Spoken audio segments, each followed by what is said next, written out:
नमस्कार दोस्तों, स्वागत है आपका अपने YouTube channel doctor Bhimrao Ambedkar news में। साथियों, आज हम जानेंगे कि क्या आरक्षण का असली फायदा सिर्फ अमीरों को मिल रहा है। क्या गरीब अब भी हाशिए पर हैं? सुप्रीम कोर्ट ने सरकार से पूछा, मामला क्या है? देश में आरक्षण का उद्देश्य था सामाजिक और शैक्षिक रूप से पिछड़े वर्गों को बराबरी का मौका देना।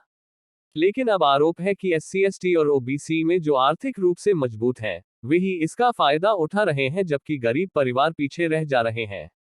इसी मुद्दे पर सुप्रीम कोर्ट में एक याचिका दाखिल हुई है। याचिका में क्या मांग है? याचिकाकर्ता का कहना है कि आरक्षण का आधार सिर्फ जाति नहीं होना चाहिए, बल्कि आर्थिक स्थिति को भी शामिल किया जाए। उनका आरोप है अमीर वर्ग के लोग, चाहे वे SC ST OBC में हो, पीढ़ियों से सरकारी नौकरियों और शिक्षा में आरक्षण का फायदा ले रहे हैं, जबकि असली जरूरतमंद वंचित रह जाते हैं। सुप्रीम कोर्ट की प्रतिक्रिया। सुप्रीम कोर्ट ने इस मामले को गंभीरता से लेते हुए केंद्र सरकार से जवाब मांगा है। कोर्ट का सवाल है, क्या सरकार के पास ऐसा कोई डेटा है जिससे यह साबित हो सके कि गरीब तबकों तक आरक्षण का लाभ सही तरह से पहुंच रहा है? क्रीमी लेयर का मुद्दा।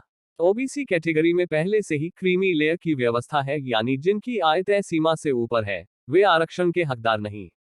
लेकिन SC और ST कैटेगरी में अभी तक यह नियम लागू नहीं है। याचिकाकर्ता चाहते हैं कि में भी यह नियम लागू हो, ताकि सिर्फ आर्थिक रूप से कमजोर लोगों को ही लाभ मिले। सरकार का रुख। अब बॉल सरकार के पाले में है। उन्हें कोर्ट को बताना होगा क्या वे आरक्षण नीति में बदलाव करेंगे या नहीं। सरकार के सामने बड़ी चुनौती है। अगर नियम बदलते हैं तो राजनीतिक असर होगा, और अगर नहीं बदलते तो गरीब तबके में नाराजगी बढ़ सकती है। समाज में बहस। इस मुद्दे पर समाज में गहरी बहस चल रही है।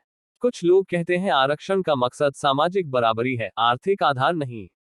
दूसरी तरफ कुछ लोग मानते हैं अगर अमीर वर्ग को बार बार फायदा मिलेगा तो गरीबी कभी खत्म नहीं होगी।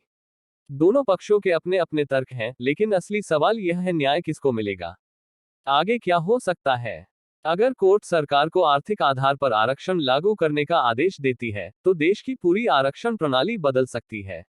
यह बदलाव शिक्षा, नौकरी और राजनीतिक प्रतिनिधित्व तीनों क्षेत्रों पर असर डालेगा। आरक्षण पर बहस नई नहीं है, लेकिन यह मामला अलग है क्योंकि इसमें सवाल जाति नहीं, आर्थिक असमानता का है। अब देश की नजरें सुप्रीम कोर्ट और सरकार के फैसले पर है।